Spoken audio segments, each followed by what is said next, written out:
Have you heard this your entire life?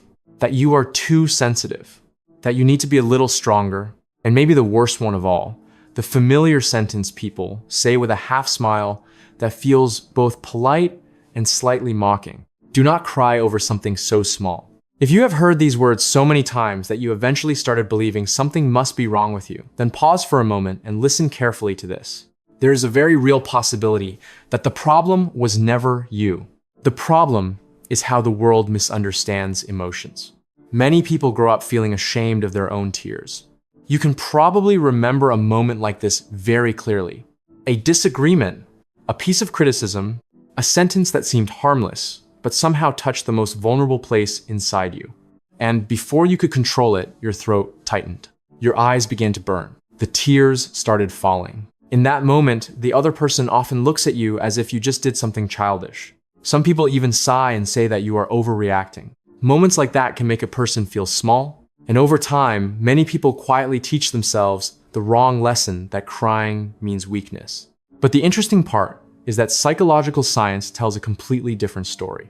In reality, there is a group of people that makes up about 1/5 of the world's population whose emotional nervous system is naturally more sensitive. They feel things more deeply, more quickly, and more intensely.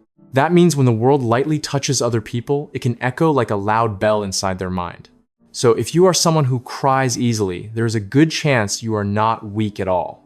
You may simply be experiencing life at a higher emotional resolution than the people around you. And if that idea made you pause for a second, stay with me for a few more minutes. Because in this video, you are about to discover a truth that very few people talk about openly. The real reason some people tear up easily is not a weakness. It is a form of psychological strength that modern society often misunderstands. And if you have ever felt like you are simply too sensitive for this world, there is a good chance that after this video, you will start seeing yourself in a completely different way. So before we continue, do one small thing. Subscribe to the channel right now, because what you are about to hear might help you realize that your emotions were never the problem. There is a somewhat uncomfortable truth that very few people say out loud. People who cry easily often grow up feeling like they are the weakest person in the room. But the irony is that sometimes the opposite is actually true. And if you have ever believed that your tears are proof of weakness, the next part might make you feel a little uncomfortable. But stay with me for a few minutes, because what you are about to hear is not just psychology. It is about how your brain actually works. Imagine the human brain like a camera. Most people record the world in standard mode. The image is clear enough. The sound is clear enough. The emotions are manageable. Everything is processed quickly, so they can move on with life without feeling overwhelmed. But there is a smaller group of people, about 1/5 of the population, whose brains work a little differently. Their camera is not recording in standard mode. It is recording in extremely high resolution.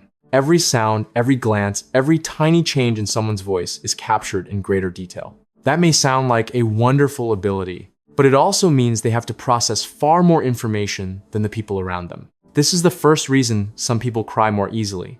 Their brains almost do not have a strong filter. Most people ignore a large portion of the stimuli around them in order to conserve energy.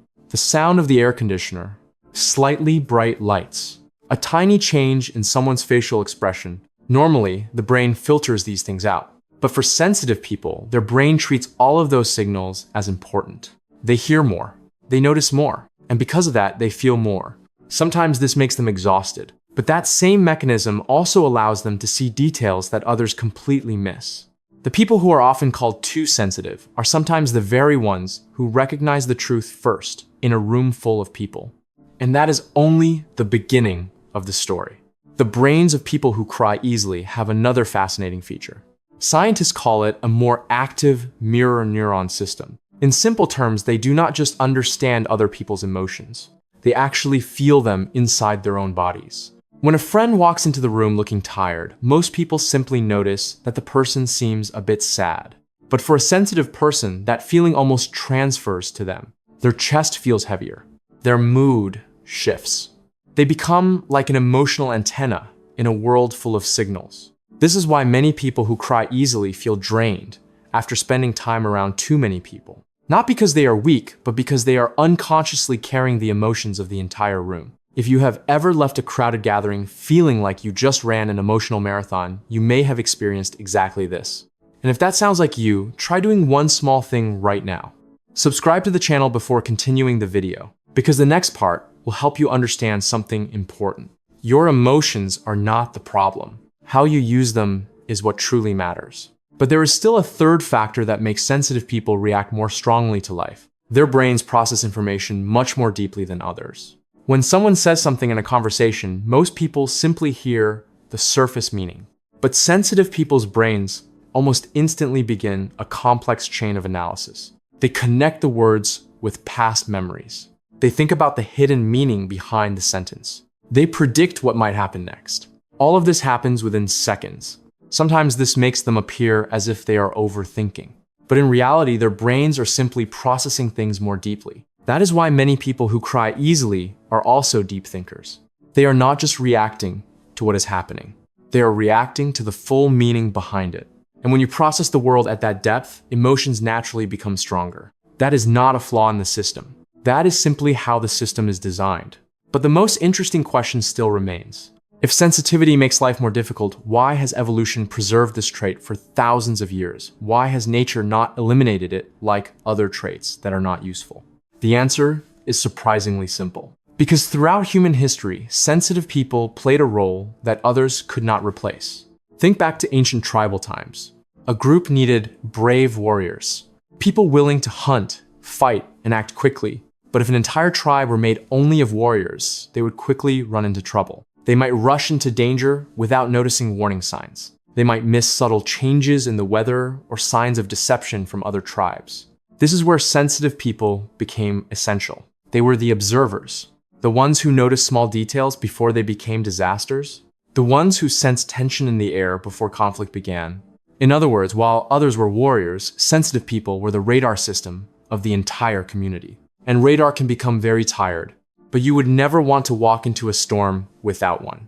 The problem is that the modern world is built almost entirely for warriors. It is fast, loud, and constantly demands immediate reactions. Because of this, sensitive people often feel like they are living in an environment that does not quite fit them. But that does not mean they are wrong. It simply means the environment was not designed with them in mind. So if you are someone who cries easily, try looking back at your life for a moment. Maybe you are not as weak as you once believed. Maybe you are simply seeing and feeling more than most people around you. And in the next part of this video, we will explore something even more interesting. Sensitive people do not just survive in this world. When they find the right environment, they often become the ones who shine the brightest. If you have ever felt like you are too sensitive for this world, stay until the end of the video. Because what comes next might change the way you understand yourself completely. Here is a question you may have never asked yourself. What if the very thing you've spent your whole life trying to hide is actually the strongest part of who you are? It may sound hard to believe, but if you are someone who cries easily, there is a good chance you have spent years trying to fix something that was never broken. Many people grow up believing that strong emotions are a weakness that must be controlled, so they learn to push them down. They try to appear tougher, colder, less reactive. But here's the interesting part. When you force a sensitive system to behave like a normal one, you do not become stronger. You simply become more exhausted. Because your nature was never emotional numbness. Your nature was the ability to feel deeply. In a world that is becoming louder, faster, and sometimes surprisingly cold, your ability to feel is actually a form of intelligence. It allows you to notice things that others overlook. It allows you to understand people on a deeper level. And often the very people who were once called too sensitive are the ones who bring the most empathy, creativity, and human connection into society. So the next time someone tells you that you're too sensitive, try smiling a little. Not because they are right, but because they do not know the whole story. You are not weak. You are simply experiencing life at a higher emotional resolution. If this video helped you see yourself in a new way, subscribe to the channel right now and share this video with someone who has always believed they are too sensitive. Maybe they just need to hear the right sentence today, that their emotions were never the problem.